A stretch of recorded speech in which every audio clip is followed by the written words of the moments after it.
네, 반갑습니다. 박영규 목사입니다. 작년 하반기에 여러분들과 같이 이 자리에서 말씀을 나눴는데요. 또 이렇게 여러분들과 같이 하나님의 말씀을 나눌 수 있게 되어서 진심으로 기쁘게 생각을 합니다. 오늘 여러분들과 같이 예수님이 이 땅에 기록하신 것은 무엇인가라는 제목으로 같이 말씀을 나누려고 합니다. 오늘 여러분들과 같이 읽은 이 본문은 우리들에게 굉장히 친숙한 구절입니다. 예수님께서 음행 중에 잡혀온, 간음 중에 잡혀온 여인을 예수님께서 변호해 주시고 구해 주신 사건입니다. 예수님께서는 땅에 글을 쓰셨습니다. 그리고 돌로 치려는 사람들에게 죄 없는 자가 돌로 치라라고 말씀을 하셨을 때 사람들이 다 사라졌다는 내용을 우리들이 같이 살펴봤습니다. 죄 없는 자가 돌로 치라라고 하신 이 본문은 함부로 남을 비방하지 말라라는 이 의미를 예수님께서는 말씀하신 것일까 하는 이 부분을 우리들이 한번 생각해 봤으면 좋겠습니다. 오늘 이 본문은 우리들에게 무엇을 말하고 있고 오늘 기도하러 나온 우리들에게 하나님께서는 무엇을 붙들게 하시는지 그 의미를 여러분들과 같이 씨름하려고 합니다. 이 자리에 우리들은 어떤 하나님의 말씀을 경청해야 되고 어떻게 기도해야 되는지, 그리고 그리스도인으로서 어떻게 살아가야 되는지 이 말씀 앞에 우리들이 같이 고민을 하는 시간을 가지려고 합니다. 예수님께서 활동하시던 시기는 바로 로마로부터 압제를 받았던 시기였습니다. 예수님께서 이 세상에서 활동을 하셨을 때 거의 100년 동안 로마 제국의 압제를 받았었습니다. 더 거슬러 올라간다면 600년 전으로 거슬러 올라간다면 이렇습니다. 그 옛날 이사야, 예레미야 선지자 같은 인물들이 이스라엘의 불순종을 경고했을 때 이스라엘 백성들은 600년 전에 회개를 하지 않고 자신의 잘못된 그 행실을 하나님 앞에 돌이키지 않았습니다. 그래서 하나님께서는 이런 선지자들에게 예언을 하셨던 것처럼 바벨론에 의해서 포로로 잡혀가게 하는 그런 일들이 있었습니다. 많은 유대인들이 포로로 잡혀가고 하나님의 임재의 상징이라고 알려진 예루살렘 성전은 파괴되었습니다. 600년 전의 일입니다. 그리고 바벨론의 침공을 받아서 압제를 받았고요. 그리고 페르시아, 그리스, 로마 제국으로부터 차례대로 압제를 받았던 그 슬픈 고통의 역사를 600여 년 이어져 오고 있었던 그런 맥락이라는 것을 우리들이 생각해 볼 필요가 있을 겁니다. 그래서 유대문헌을 찾아보면 예수님 시대에 많은 사람들이 의지했던 선지자 중에 한 명이 바로 다니엘이라고 하는 선지자였습니다. 그리고 다니엘서를 예수님 시대 사람들이 의지했다라는 그런 역사 기록들, 유대 문헌들을 어렵지 않게 찾아볼 수가 있었습니다. 왜 그럴까요? 지금 예수님 시대에는 로마로부터 압제를 받고 있었습니다. 600년 전에 그 옛날 바벨론의 압제를 받고 있었을 때 하나님께서는 다니엘을 통해서 초자연적인 방법으로 자신의 흔적을 드러내 주셨습니다. 그래서 그 옛날 바벨론 제국 속에서 하나님이 자신의 임재를 드러내셨다면 로마 제국의 압제를 받고 있는 지금 많은 유대인들은 하나님께서 우리 속에 자신의 흔적을 드러내리라는 그런 희망을 갖고 있었습니다. 지금 여러분들과 같이 보고 있는 이 장면, 예루살렘 성전에서 벌어진 일입니다. 사람들은 음행 중에 잡혀온 여인을 끌고 와서 이 예루살렘 성전에서 돌로 치려고 했습니다. 그리고 지금 보고 계시는 이 장면은 성전 내에서 재판을 담당하는 유대 최고의 사법기구였던 산헤드린 공회가 이 재판을 집행하고 있습니다. 방금 말씀드렸듯이 이 당시 유대 사회는 100년 가까이 로마로부터 지배를 받았고 600년 동안 외세의 지배를 받고 있었던 상황이었습니다. 100년 전에 로마 제국은 유대 사회에 벌어지는 자체적인 일들은 유대 율법에 의해서 자체적으로 해결하라는 의미로 모든 사법 권한을 유대 종교기구에게 일임을 했습니다. 반란을 제외한 대부분의 사건을 이 산헤드린 공회가 담당하도록 되어 있습니다. 이런 배경을 안다면 오늘 본문이 우리들에게 훨씬 더 입체적으로 보일 겁니다. 지금 여인은 길거리에서 불특정 다수로부터 돌팔매질을 당하려는 그 사건이 아니라 어떤 죄가 있어서, 혐의가 있어서 당대 최고의 권위를 가지고 있는 유대 사법기구였던 산헤드린 공회 앞에서 소환되어서 지금 기소를 받고 있었던 것입니다. 바로 그 산헤드린 공회가 이 여인을 처형을 하려고 하는 바로 그 직전에 우리들은 이 본문을 보고 있습니다. 산헤드린 공회는 바로 70인의 최고의 종교인들로 구성된 기구였습니다. 대제사장을 의장으로 해서 소수의 바리새인들과 다수의 사두개인들이 구성한 이 70인으로 구성된 산헤드린 공회, 어쩌면 유대 사회에서는 가장 정의롭고 공정하고 권위 있는 그 기구가 바로 산헤드린 공회일 겁니다.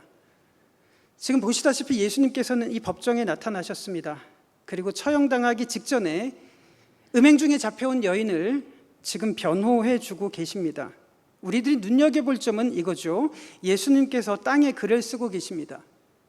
정확하게 예수님께서는 땅에 뭐라고 쓰셨는지 우리들은 알 수가 없습니다. 학자들도 그 부분을 추정할 뿐입니다. 그러나 예수님께서는 땅에 글을 쓰시고 사람들에게 말을 했습니다. 죄 없는 자가 돌로 쳐라. 그 말을 들었던 사람들은 죄책감에 휩싸여서 슬금슬금 사라지기 시작을 합니다. 길거리에서 벌어진 사건이 아니라 재판정에서 벌어진 사건인데 이런 결과가 있었던 것을 우리들은 확인할 수가 있습니다. 무슨 글자를 쓰셨을까요? 우리들은 추측만 할 뿐입니다. 그러나 그 당시 많은 사람들은 다니엘이라고 하는 선지자를 의지했었고, 그런 정황을 미루어 봤을 때 예수님께서 지금 땅바닥에 손가락으로 글을 쓰고 계신 행위는 유대인들에게 어떤 특정한 다니엘 시대의 사건을 회상시키는 그런 장면이라고 학자들은 이야기를 합니다. 어떤 사건을 유대인들은 떠올렸을까요? 우리들은 그 당시에 청중들이 무엇을 생각을 했고 어떤 근현대사를 겪어왔는지를 생각을 해보면서 그들의 맥락 속으로 들어갈 필요가 있을 겁니다. 예수님께서는 600년 전에, 예수님 시대로부터 600년 전에 바벨론의 느부갓네살이 예루살렘을 침공했습니다. 대형박물관에 있는 이 출토된 유물에 뭐라고 기록이 되어 있냐면 이렇게 전시가 되어 있습니다. 느부갓네살이라고 하는 왕이 예루살렘을 함락했다라는 글자가 기록된 유물을 땅에서 발굴을 해냈습니다. 바벨론 느부갓네살 왕이 우리가 알던 그 예루살렘 성전을 함락시키고 파괴시켰던 것이 예수님으로부터 600년 전의 사건입니다. 그리고 어떤 일이 있었을까요? 참 놀라운 점은 바벨론의 포로로 잡혀갔던 유대 포로들이 70년 만에 본국으로 돌아왔는데요, 그것을 예레미야 선지자가 예언을 했다는 점입니다. 오늘 이 말씀을 가만히 보시면 이렇습니다. 여호와께서 이와 같이 말씀하시니라. 바벨론에서 70년이 차면 내가 너희를 돌보고 나의 선한 말을 너희에게 성취하여 너희를 이곳으로 돌아오게 하리라. 여호와의 말씀이니라. 그 다음을 한번 같이 읽어볼까요? 시작. 너희를 향한 나의 생각을 내가 아나니 평안이요 재앙이 아니니라. 너희에게 미래와 희망을 주는 것이니라. 네, 예레미야 선지자가 바벨론의 느부갓네살 왕이 침공하기 전에 이런 예언을 했습니다. 그래서 가만히 보시면 이렇습니다. 바벨론에서 70년이 차면 하나님께서 너희들을 이 땅으로 돌아오게 하리라, 이런 예언을 했습니다. 그런데 역사를 조사해 보다 보니까 참 놀라운 장면을 목격할 수가 있습니다. 네, 주전 7세기의 예레미야 선지자가 그렇게 예언을 했습니다. 그리고 바벨론에 3차례 침공이 있었습니다. 1차 침공, 이때 다니엘이 끌려갑니다. 2차 침공 때 에스겔이 끌려갑니다. 3차 침공 때 예루살렘 성전이 파괴되고 많은 유대인들이 바벨론의 포로로 잡혀가면서, 여러분들도 들어보셨을 바벨론 포로 생활, 바벨론 유수가 그렇게 시작이 됩니다. 그리고 놀라운 것은 페르시아라는 나라가 그 강력했던 바벨론이라는 나라를 무너뜨리고 이 세상에 등극을 하는 일이 주전 539년에 있습니다. 대형박물관에 이런 자료가 있습니다. 주전 539년에 페르시아의 고레스라고 하는 왕은 바벨론을 무너뜨리면서 이런 조서를 내립니다. 바벨론의 포로로 잡혀왔던 모든 포로 백성들 본국으로 돌아가라라는 칙령을 내렸던 문서가 지금 여러분들께서 보시는 바로 이 문서입니다. 고레스 칙령 혹은 키루스 원통이라는 내용을 구글로 검색을 해보시면 이런 내용이 뜹니다. 네, 조금 더 확대하면 이렇습니다. 이 키루스 실린더는, 이 고레스 칙령은 기원전 539년에 바벨론을 무너뜨렸던 페르시아의 고레스라고 하는 왕이 이렇게 조서를 내렸던 문서라고 나와 있습니다. 그러니까 참 기가 막힌 일이 벌어지는 거죠. 어떻습니까? 이 부분을 우리들이 살펴본다면 1차 때 바벨론 침공 때 다니엘이 잡혀왔습니다. 2차 침공 때 에스겔이 잡혀왔습니다.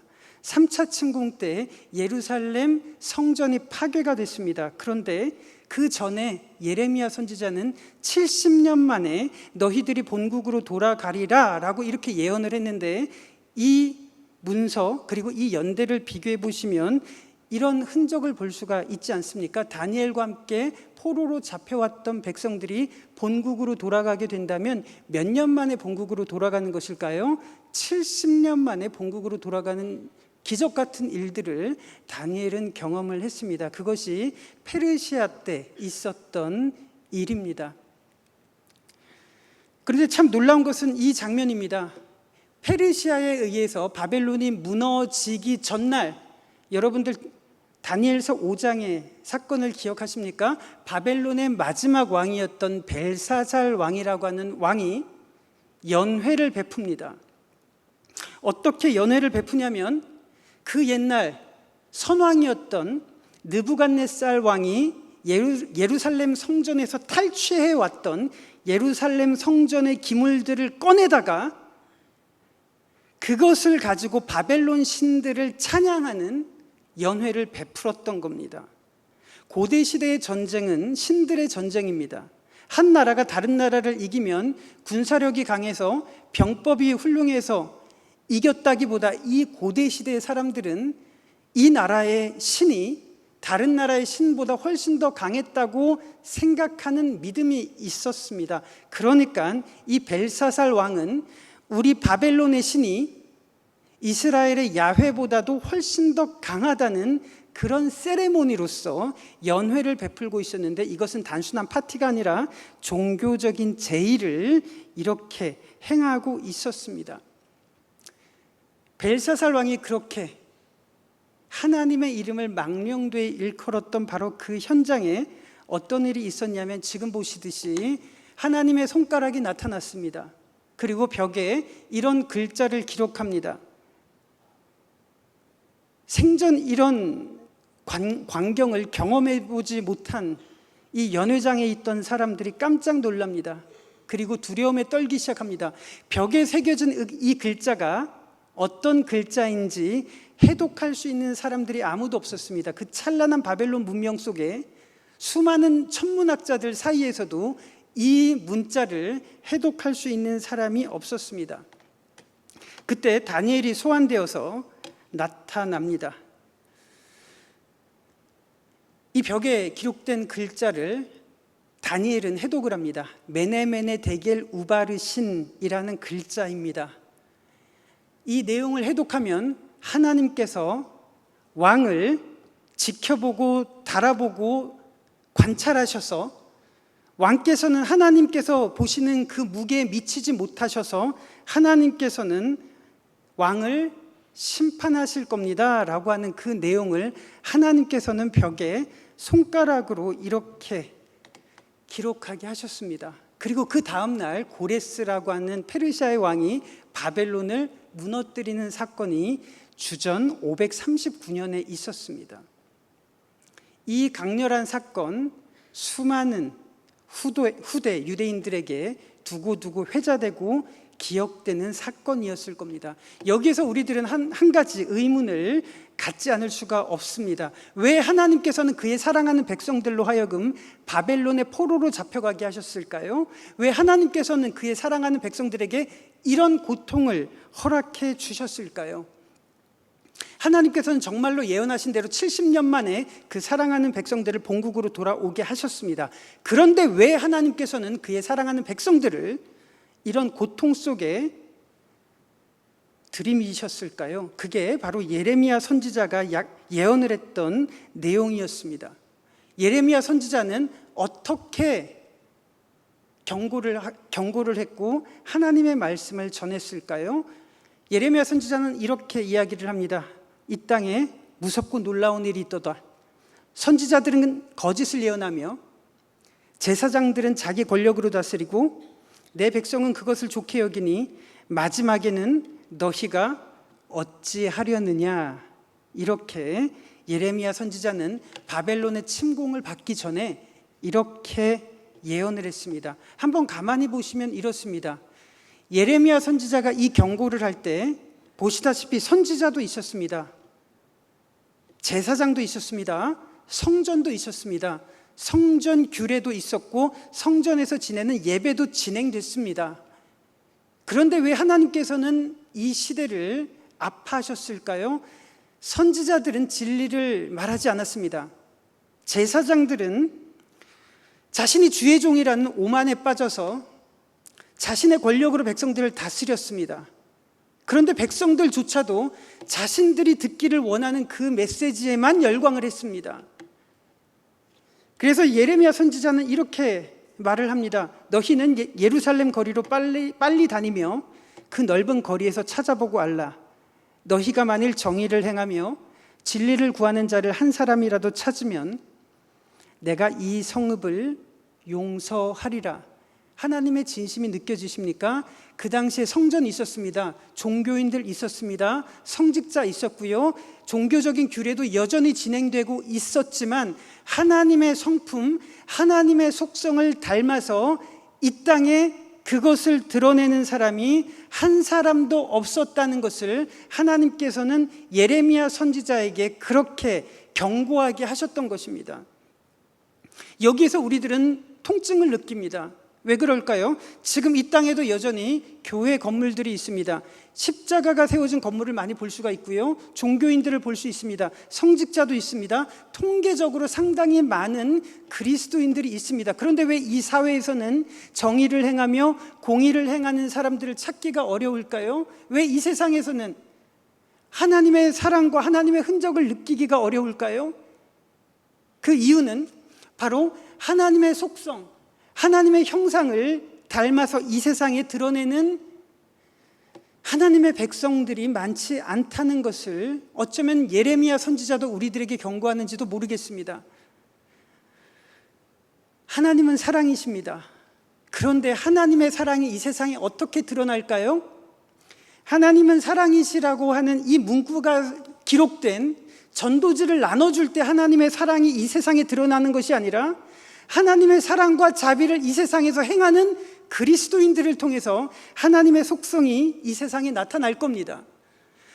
하나님은 정의로우시고 하나님은 공의로우십니다. 그런데 어떻게 이 하나님의 의로우심이 이 세상에 드러날 수 있을까요? 하나님은 의롭다는 내용을 현수막에 기록하고 이 구호로 기록하는 이 형태를 통해서 하나님의 의로우심이 드러나는 것이 아니라 예레미야 선지자가 예언을 했던 것처럼 그 속성을 몸소 행하는, 실천하는 그리스도인들을 통해서 이 세상에 하나님의 사랑, 하나님의 의로우심이 드러나게 된다는 것을 생각할 때 하나님께서 그리스도인들을 이 세상에 두신 영광스러운 의무, 막중한 책임이 어떤 것인지 우리들이 한번 생각해 볼 필요가 있을 겁니다.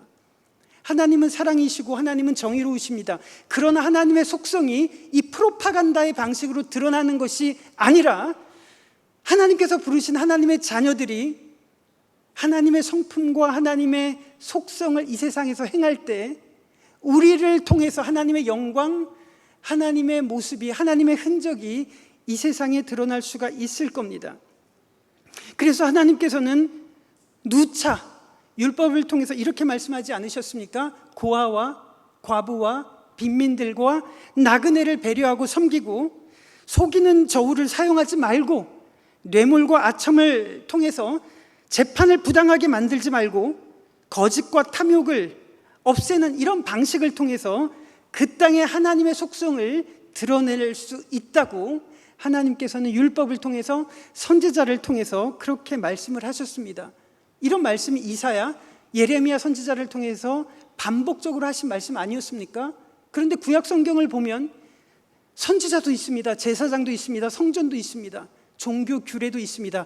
그러나 이런 하나님의 성품을 행하는 사람들이 많지 않았던 것을 우리들이 생각해 볼 필요가 있을 겁니다. 그래서 하나님께서는 고통스러우셨겠지만 그의 백성들을 바벨론에 사로잡혀 가게 하셨고 그 바벨론이라는 제국을 지켜보고 계셨고 하나님의 이름을 망명되게 일컫는 벨사살 왕의 연회 속에서 손가락을 통해서 하나님 자신의 메시지를 그들에게 경고하게 하셨던 겁니다. 다시 시간이 흘러서 우리들은 오늘 본문으로 돌아와 보도록 하겠습니다. 음행 중에 잡혀온 여인이 지금 돌에 맞아서 처형을 당하기 직전입니다. 예수님께서 서 있는 이곳은 길거리가 아니었습니다. 당시 가장 거룩한 예루살렘 성전이었습니다. 가장 의롭다고 일컬어지는 산헤드린 공회 앞에 이 여인이 소환되어 있습니다. 하나님의 대리인이라고 자처하던 대제사장이 이 산헤드린 공회의 의장이 되어서 한 여인을 지금 처형하려는 그 장면을 우리들이 보고 있습니다. 그런데 예수님 시대의 역사를 보시면 참 가슴이 아픕니다. 로마에 의해서 100년 가까이 지배를 받았기 때문에 예수님 시대의 종교의 모습이, 종교의 속성이 어떻게 변해가는지를 참 많이 볼 수 있습니다. 구약 시대에는 하나님께서 임명하시는, 머리에 기름을 발라서 임명하시는 사람들이 대제사장 직분에 올랐습니다. 그런데 로마의 지배를 받고 난 이후에 대제사장은 어떤 사람들이 되냐면 로마의 권력이 임명하는 사람이 대제사장직에 오릅니다. 그러니까 대제사장직에 오르기 위해서 사람들이 뇌물과 아첨을 통해서 성직을 매매하는 일들이 있었습니다.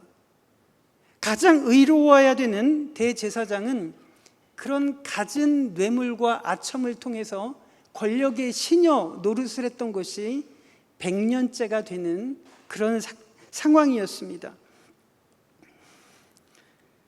가장 의로워야 되는 산헤드린 공회는 어떻습니까? 제가 오랫동안 연구했던 분야가 신구약 중간사입니다. 말라기부터 마태복음 사이에 이 수백 년의 기간을 참 많은 유대 문헌을 통해서 연구를 했습니다. 산헤드린 공회가 예수님께서 활동하시기 100년 전에 로마가 유대인들의 자치를 알아서 판결하라고 권력을 위임한 집단이 산헤드린 공회입니다. 그런데 산헤드린 공회는 이런 법을 만들었습니다. 어떤 법을 만들었냐면 예루살렘 성전은 거룩한 곳이기 때문에 이 성전 안에서는 거룩한 돈을, 화폐를 사용해야 된다는 규정을 만듭니다. 다시 말해서 성전 밖에서는 일상에서 사용하는 데나리온, 드라크마, 문화 이런 돈들은 성전 안에서는 세속적인 돈들이기 때문에 그런 돈을 사용할 수 없도록 규정을 했습니다. 성전 안에서는 거룩한 화폐인 세겔만 사용할 수 있도록 그렇게 규정을 했습니다. 이것은 어떤 의미일까요? 산헤드린 공회가 경건했기 때문일까요? 하나님의 성전은 거룩했기 때문에 만든 법일까요? 그렇지가 않습니다. 예수님께서는 왜 성전에서 노끈으로 채찍을 만드셔서 휘두르셨을까요? 산헤드린 공회는 그런 화폐 규정을 만들었습니다. 그 속내는 어떠했을까요? 누구든지 밖에서는 데나리온을 사용을 했습니다. 그런데 성전에서 재물을 사거나 헌금을 할 때는 그런 돈으로 할 수가 없어서 반드시 환전을 해야 됐습니다. 그러니까 당연히 성전 입구에는 환전상들이 상존할 수밖에 없었습니다. 그런데 문제가 무엇일까요? 데나리온과 세겔의 이 비율, 환율을 자기 마음대로 조작하는 일들이 너무 많이 있었던 것입니다. 거기서 얻는 차익, 거기서 얻는 수입이 엄청났다고 이야기를 하는 겁니다. 예수님께서는 그들의 속내를 아셨습니다. 그래서 가장 의롭고 거룩해야 되는 성전 앞에서 예수님께서는 노끈으로 채찍을 만드셔서 환전상들의 테이블을 엎으시고 그런 사람들에게 휘두르셨습니다.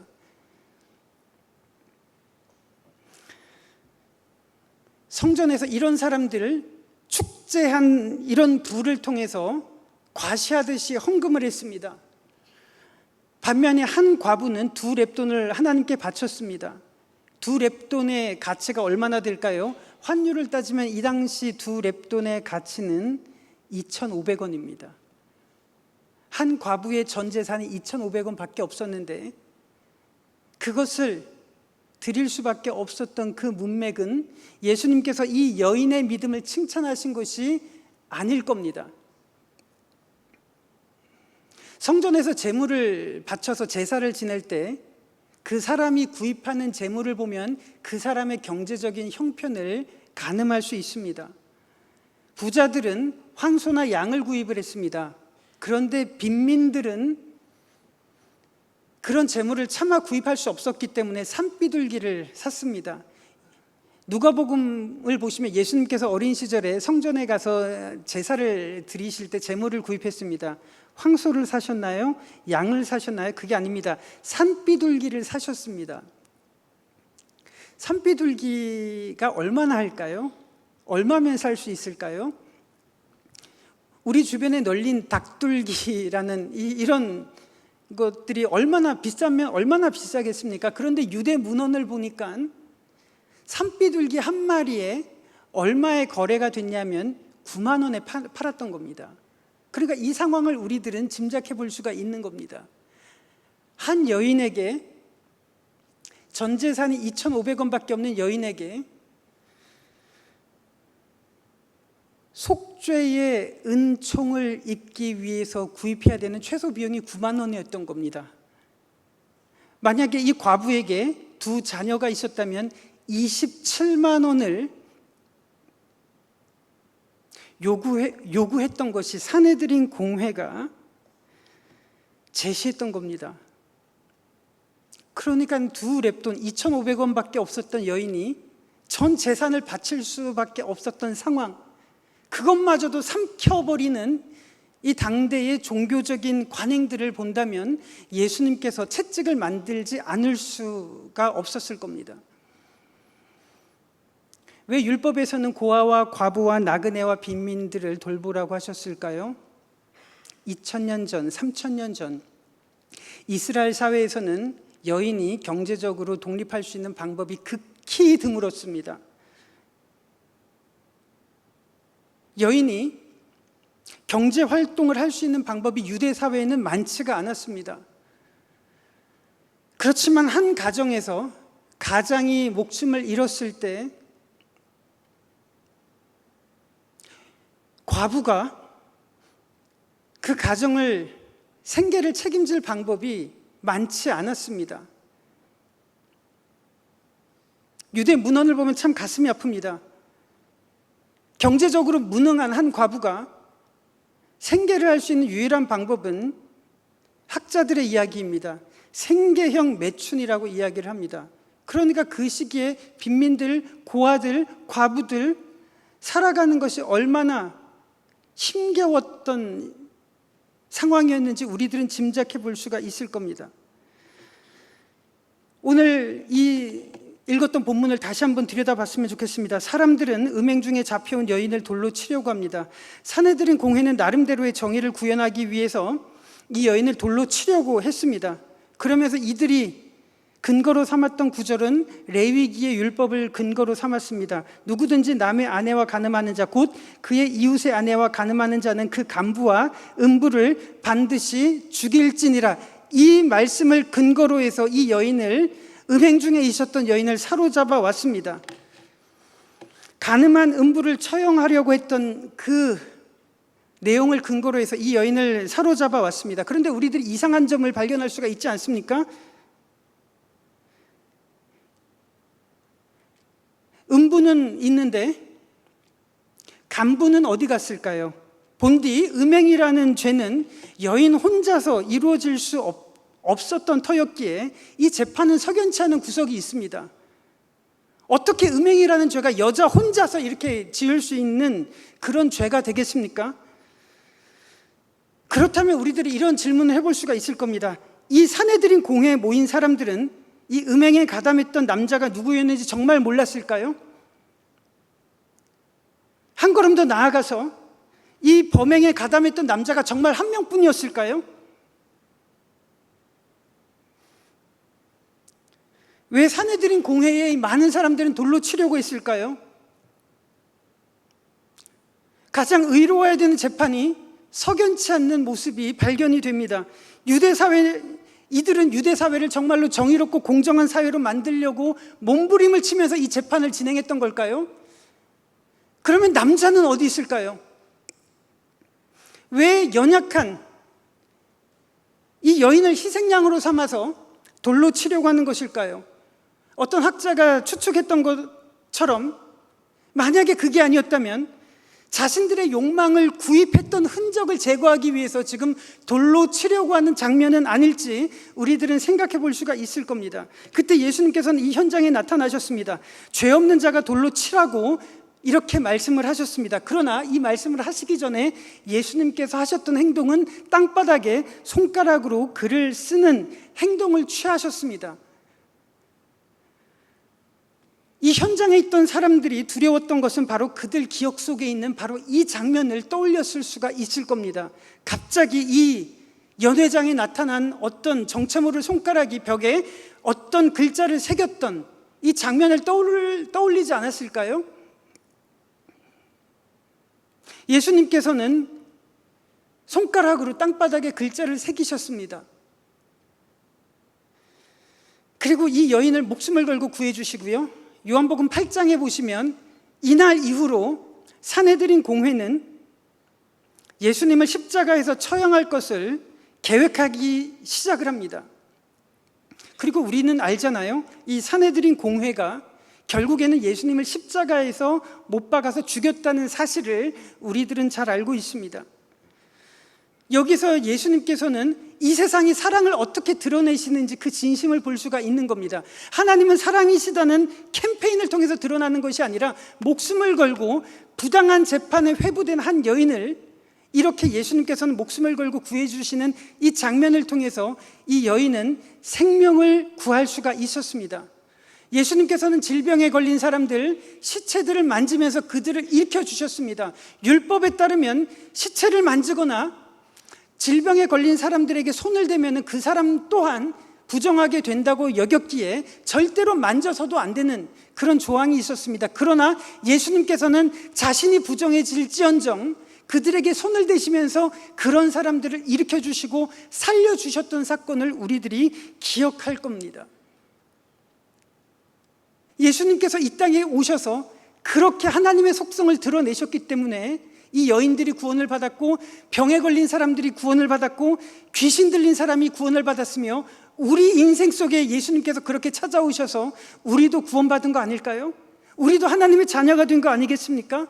그러면 우리를 부르시고 하나님의 자녀를 삼으신 하나님의 목적을 우리들은 생각해 볼 수가 있습니다.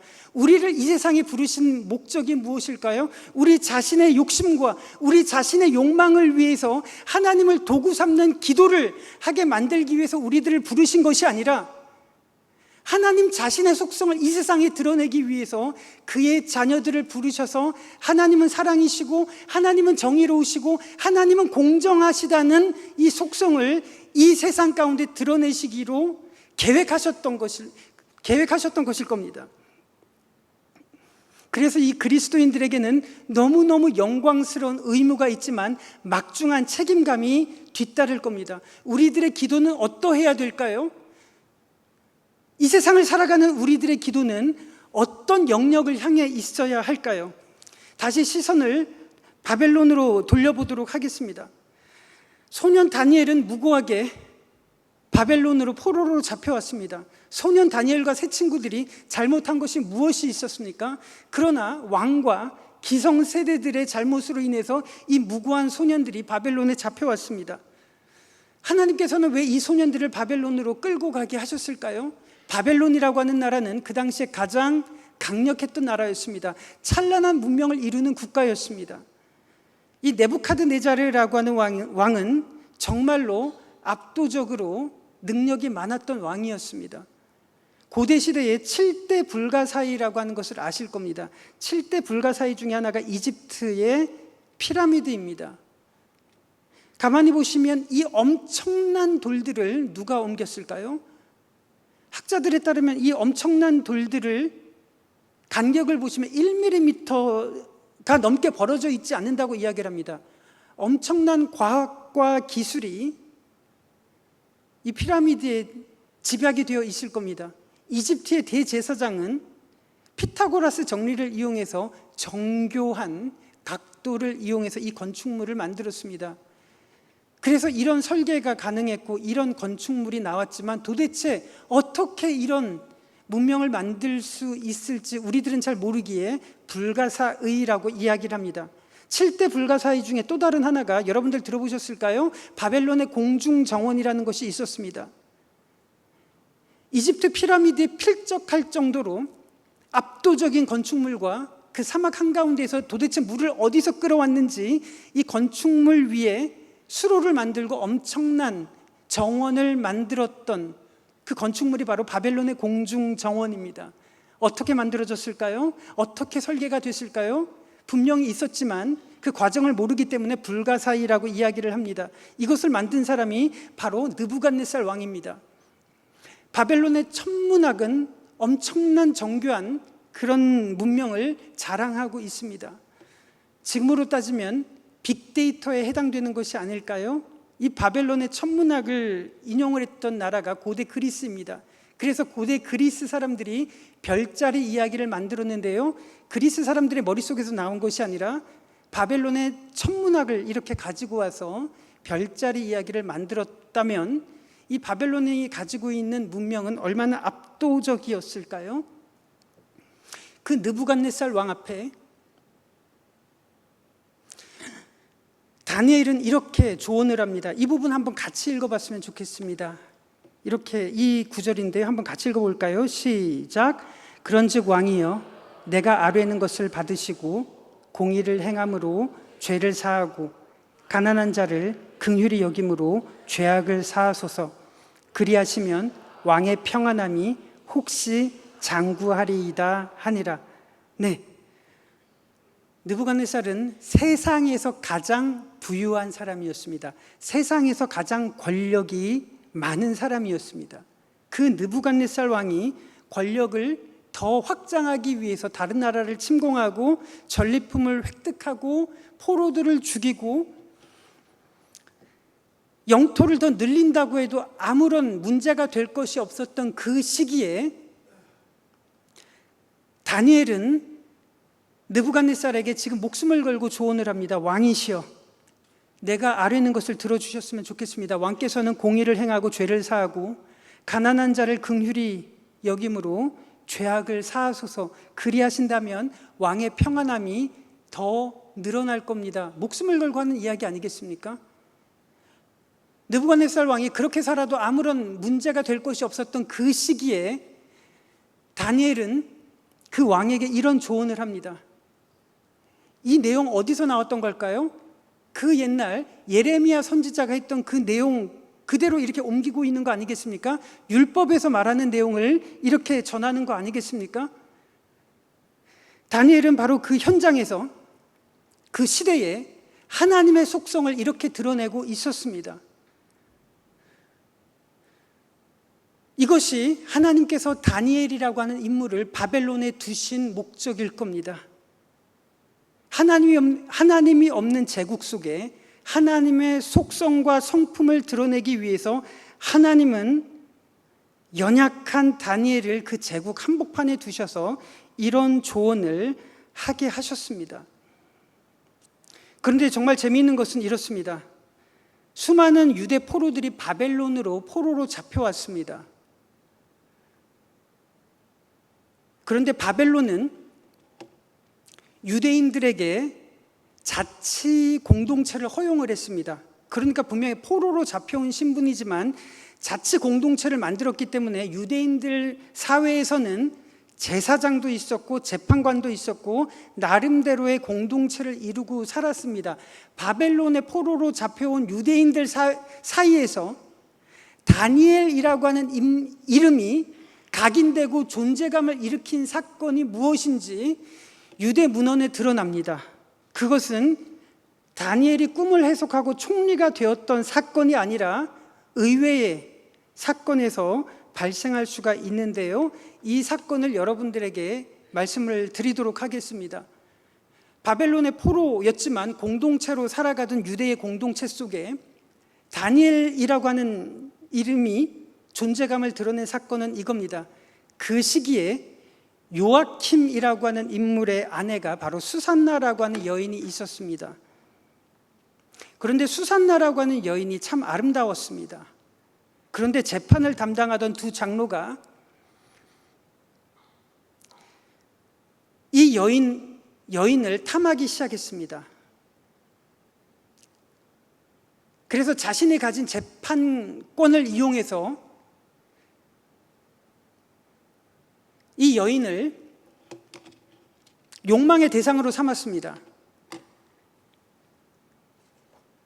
바로크 시대에 게르치노라고 하는 사람이 그린 그림은 한번 가만히 보시면 두 명의 장로가, 재판을 담당하는 장로가 수산나에게 다가갑니다.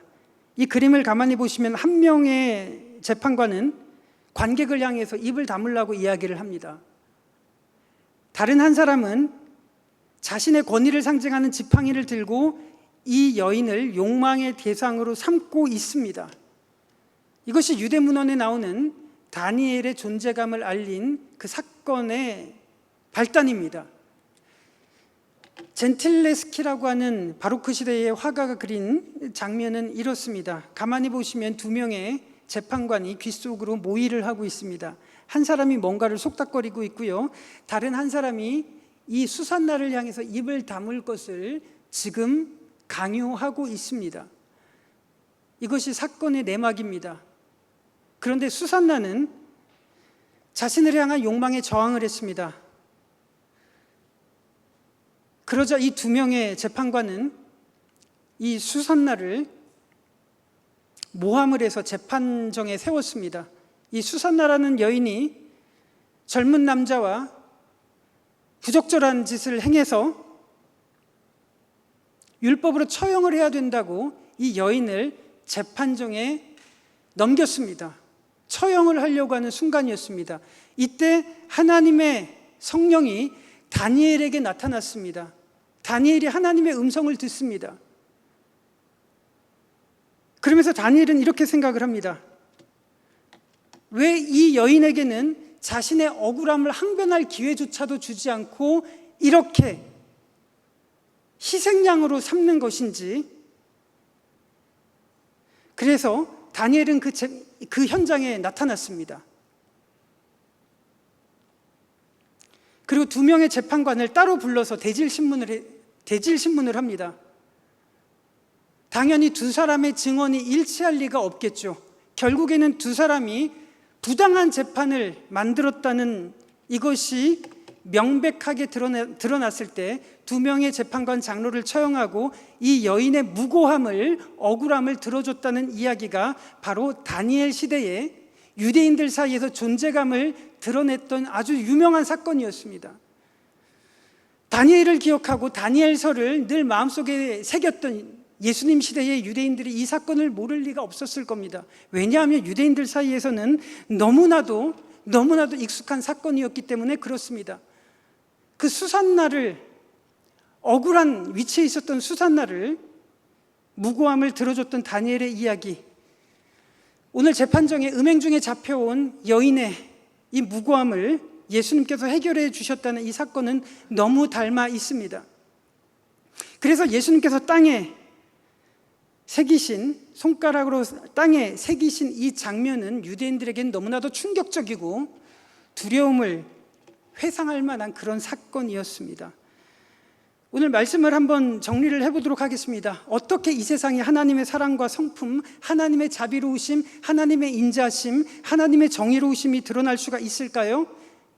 건물과 제도와 성직자라는 이 인물들을 통해서, 직분을 통해서 하나님의 성품이 이 세상에 드러나는 것이 아니라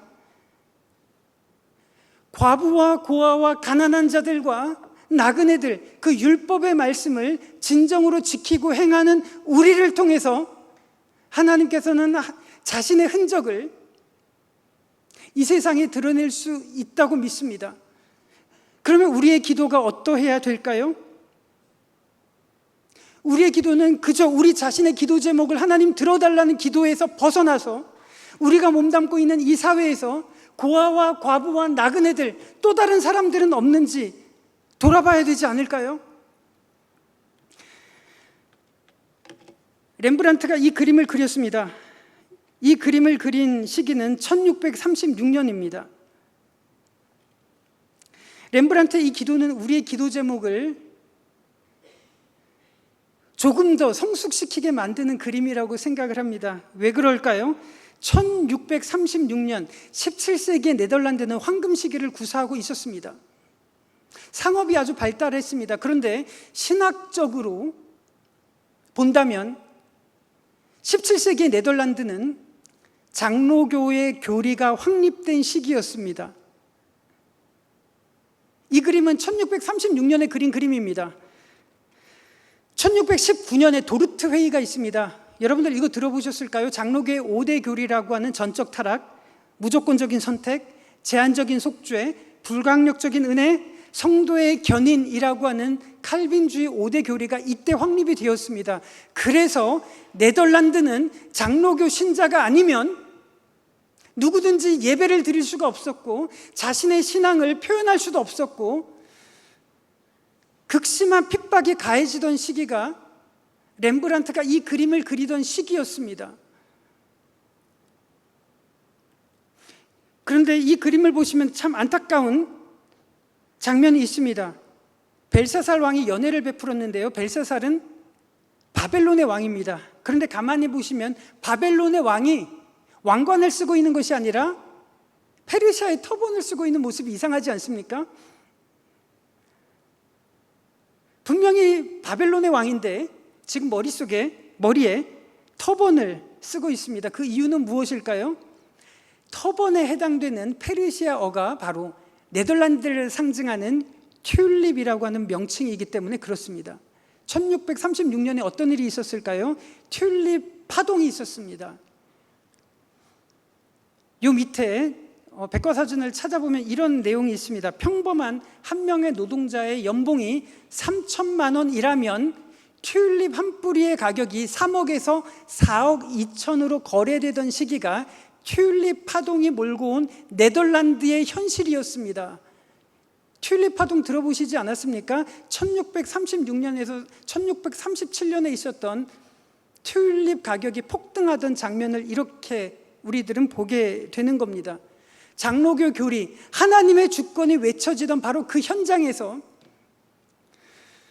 튤립 파동이 있었고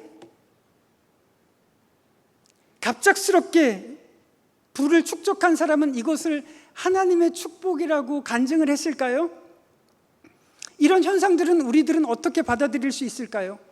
교리로는 하나님의 주권이라고 외치지만 진짜 마음속의 주인으로 삼는 대상은 무엇인지 우리들로 하여금 생각해 보게 되는 장면이라고 생각을 합니다. 네덜란드에서 장로교 교리가 확립되던 바로 그 시기, 렘브란트는 손가락으로 글을 새긴 이 장면을 보시면 손가락의 위치가 참 놀랍습니다. 메네 데겔 우바르 신이라고 할 때 우바르 신 맨 마지막 알파벳을 영어로 한다면 LMN에 해당되는 알파벳일 겁니다. 히브리 알파벳으로 눈이 와야 됩니다.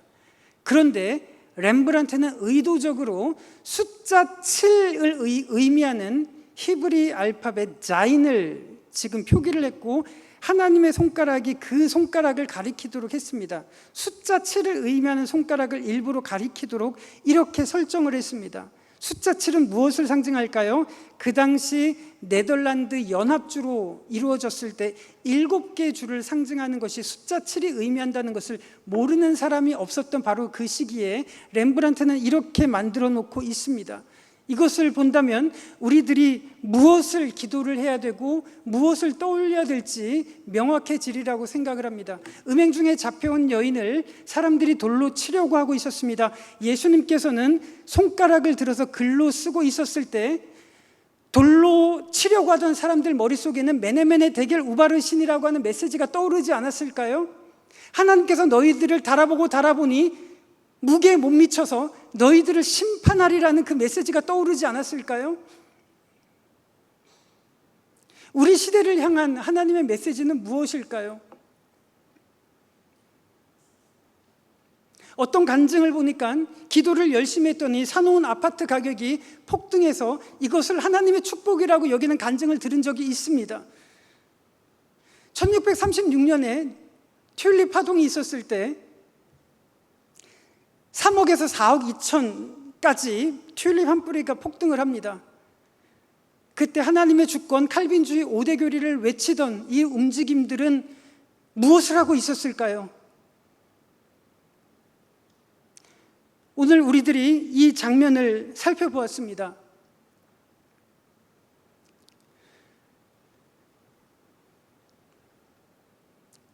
우리들은 음행 중에 잡혀온 여인을 씨름을 하면서 어떻게 기도해야 될지를 우리들이 생각해 보게 됩니다. 이 시대에 정말 비극이 있다면 또 다른 다니엘 같은 사람이 없는 것이 비극이 아닐까라고 생각을 합니다. 오늘 우리들이 기도할 때 하나님, 우리들은 어떤 기도의 제목을 하나님 앞에 올려드려야 될까요? 우리들은 어떻게 기도해야 될까요? 라고 생각을 했을 때 하나님, 내가 사놓은 튤립 가격이 폭등하도록 도와주세요. 하나님, 내가 사놓은 이 기도 제목이 훨씬 더 잘 될 수 있도록 도와주세요 라고 기도하는 것도 더 중요하겠지만, 하나님, 이 땅에 하나님의 성품과 하나님의 속성이 드러날 수 있도록 나를 사용하여 주십시오라고 기도하면 안 될까요? 하나님의 사랑이 드러날 수 있도록 하나님, 나를 사용하여 주십시오 라고 기도하는 밤이 되었으면 좋겠습니다. 부당하게 굽어진 재판 속에서 많은 사람들이 이중장부를 쓰는, 이것이 관행이 된 이 세상 속에서 많은 사람들이 거짓을 일삼고 진리를 왜곡하는 이 세상 속에서 우리마저도 그런 관행으로 살아가는 것이 아니라, 하나님, 우리가 예레미야 선지자가 예언을 했던 것처럼 진리와 정의를 행하는 그 한 사람, 내가 되겠습니다 라는 그 기도 제목이 우리의 기도 제목이 되어야 되지 않을까요? 우리 주변에 음행 중에 잡혀온 여인들, 이런 사람들이 어떻게 그 과거에만 있었던 일일까요? 우리 주변에 이렇게 부당하게 재판장으로 나아가서 억울함을 호소할 만한 사람들이 얼마나 많이 있을까요? 그 주변에 기독교인들이 정말로 한 명도 없을까요? 통계적으로 따지면 정말 많은 고위 공직자들에 있는 사람들이 기독교인이라고 이야기를 합니다. 개신교인이라고 이야기합니다. 그리고 칼빈주의 5대 교리를 섬기는 장로교인들이라고 이야기를 하지만, 왜 우리 환경 속에서는, 우리 사회에서는 이 다니엘 같은 사람들을 찾아볼 수가 없을까요? 이것이 우리들이 정말 하나님 앞에 씨름하고 눈물을 흘리며 기도해야 되는 기도 제목이라고 생각을 합니다. 우리가 하나님, 내가 다니엘 같은 사람이 되었으면 좋겠습니다. 하나님, 내가 진리를 행하고 공의를 행하는 그런 한 사람이 되었으면 좋겠습니다. 그런 기도 제목으로 우리 이 밤에 하나님 앞에 서면 어떨까요? 우리가 그렇게 이 세대를 변화시키고 하나님의 성품을 드러내는 그런 그리스도인이 되게 해달라고 부르짖는 이런 밤이 되었으면 좋겠습니다. 오늘 말씀을 정리하도록 하겠습니다. 우리가 가는 곳곳마다 다니엘 같은 그런 그리스도인으로 기도하며 나아가는 이 밤이 되기를 원하고요. 우리가 한번 합심해서 기도하기를 원합니다. 하나님, 내가 내 개인적인 기도 제목만 하나님 앞에 드리는 것이 아니라, 내가 서 있는 이 현장 속에서 하나님의 영광과 하나님의 속성을 드러내는 그런 다니엘 같은 사람이 되게 해달라고 우리가 같이 기도했으면 좋겠습니다. 그리고 우리 주변을 볼 때, 우리 사회를 볼 때, 우리 나라를 볼 때 하나님의 흔적이 보이지 않고 온통 벨사살 왕의 연회 같은 그런 환경만 우리들이 보면서 하나님, 이 땅에 하나님의 흔적이 드러나게 해주십시오. 하나님의 정의로움이 이 땅에 드러날 수 있도록 해주십시오. 우리가 이 사회를 향해서 몸부림치는 그런 기도들이 우리들로부터 나왔으면 좋겠습니다. 우리들이 이 밤에 기도할 때 하나님, 내가 다니엘처럼 되기를 기도했으면 좋겠고요, 우리 사회가 하나님께서 원하시는 그런 사회가 되게 해달라고 우리가 이 두 가지 제목을 놓고 간절히 합심하며 하나님 앞에 엎드리는 이 밤이 되기를 원하는 마음으로 합심해서 기도하도록 하겠습니다. 다 같이 기도하겠습니다.